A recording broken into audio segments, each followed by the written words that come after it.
সরকার প্রধান তার একটি সফট কর্নার এই নতুন রাজনৈতিক দল এনসিপির প্রতি।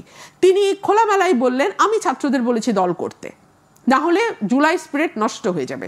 অর্থাৎ আমরা যারা বিএনপি 17 বছর মাঠে যুদ্ধ করেছি, আমাদের সঙ্গে যে পলিটিক্যাল পার্টিগুলো, গণ অধিকার পরিষদ বা গণসংহতি আন্দোলন হোয়াট এভার, তারা যারা আমাদের সঙ্গে যুগপৎ আন্দোলন করেছে, জোটবদ্ধ আন্দোলন করেছে, মার খেয়েছে, জেলে গেছে, মানে ওনাদের প্রত্যেকের জীবন গত 17 বছর নরকের মতো ছিল, তাদের সাথে উনি নিজেকে বিচ্ছিন্ন করে ফেলে একটা ছোট গোষ্ঠীর লিডার উনি হয়ে গেলেন।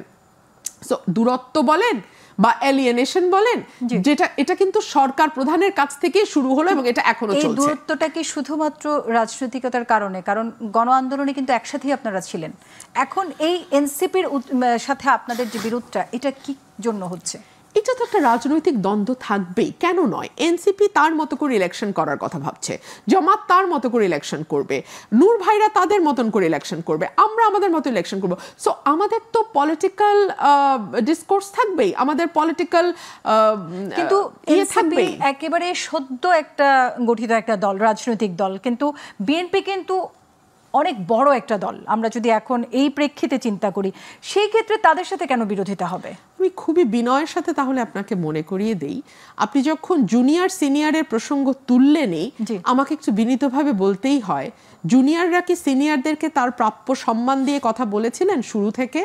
ওনারা কি বলেন নাই যে আপনারা পারলে তো আর আমাদের আসতে হতো না? অ্যাজ ইফ বিএনপির 17 বছরের সমস্ত ত্যাগ, সমস্ত আন্দোলন সংগ্রাম, জেলে যাওয়া, মামলা খাওয়া, গুম হওয়া, বিচার বহির্ভূতভাবে খুন হওয়া, এই সকল কিছু তুচ্ছ হয়ে গেল। ওনারা যখন বলা শুরু করলেন যে এই দলটির বয়স 15 দিন হয় নাই, তার মুখপাত্র যখন বললেন 15 বছর আমরা আন্দোলন সংগ্রাম করেছি, মার খেয়েছি, তখন কি এটা একটা হাস্যকর কথা হয়ে গেল না? ফেসবুকে তো দেখেছেন নিশ্চয়ই, প্রচুর হাসাহাসি ট্রোল হচ্ছে কথাগুলো নিয়ে।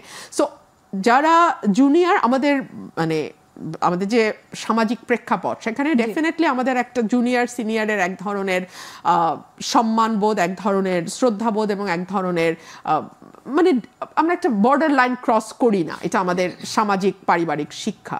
কিন্তু আমি দেখলাম বা আমরা লক্ষ্য করলাম যে তাদেরকে স্নেহ করে, আদর করে ছোট ভাই বা ছোট বোন বললে তারা খুব বিরক্ত হয়, আমাদেরকে ছোট বলবেন না। তো আসলে ঠিক জানি না, স্নেহের ভাষায় এভাবেই তো আমরা বলা শিখেছি।